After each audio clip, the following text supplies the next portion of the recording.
The San Francisco 49ers make a trade. They go out and they get Patriots defensive end Keion White, 6'5", 285 pounds. This was a guy that was pretty highly regarded coming out of the draft out of Georgia Tech for his size and speed combination.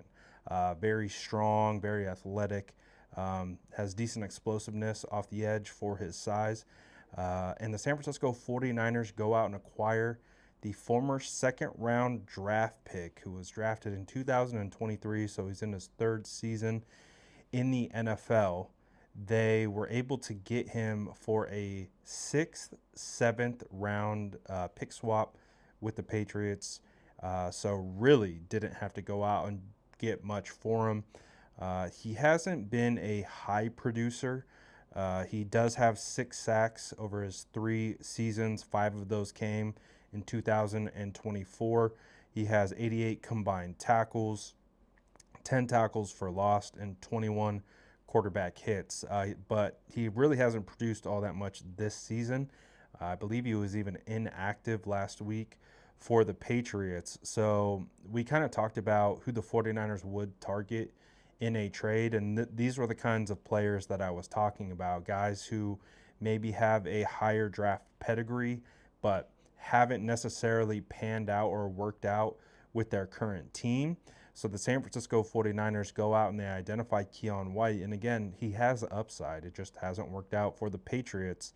And he really hasn't been able to get on the field all that much this season. He's played in 5 games this year, but only started one of them. He did get 13 starts last year. And he did force 2 fumbles last year. So, I mean, he did okay, all things considered. He added 5 pass deflections last year. There's this one really good rep that I saw just kind of showcases his power against Jordan Mailata, where they throw a chip at him, he avoids the chip, kind of resets on his track, and then absolutely bull rushes Jordan Mailata. I mean, Jordan Mailata is like 6'8", 6'9", just huge, one of the best tackles in the league, and just drove him right back into the lap of Jalen Hurts. So he's got some upside. This is an upside guy. He's a raw prospect. I do believe he is I forget his story, but I do believe he doesn't have a lot of experience with football. He's like one of those late up and comers, late bloomer guys. He started at Old Dominion, went to Georgia Tech. He was one of those guys who really just blew up during the draft process because of his measurables. So, I mean, he's 26. He's he's going to be 27 pretty soon. So he's still in kind of his prime years. And the San Francisco 49ers go out and they get a guy. And it's honestly better than nothing. And we saw today that the 49ers worked out multiple defensive ends, and Cleveland Farrell being one of them. So kind of when I look at Keion White, I don't look at him as like a pure speed rusher. He kind of is almost a little bit of like some Charles Omenihu to him, where he can obviously play the edge and he can rush from the edge, but he can also do it over the interior, put his hand in the dirt and get after it. So he's not like a Bryce Huff. In my opinion, he's obviously a lot bigger than Bryce Huff. So doesn't have, I think, that elite level twitch off the edge, but good enough to get the job done. And a guy who, like I said, is big enough to be able to kick inside and rush over the guard. And also, I think one of the things that the 49ers just, again, are hitting home on is they want guys who can stop the run. He's shown that he can do that as well. So, obviously it didn't pan out with the Patriots. The Patriots, for whatever reason, felt that they were ready to move off of him. Again, being inactive last week, that was probably a good sign of that, especially after being a pretty high second-round draft pick.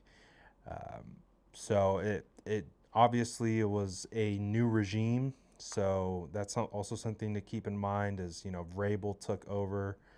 He was drafted, I think he was maybe even drafted 3 regimes ago, because that might have been one of the last picks of the Belichick era, if I'm not mistaken.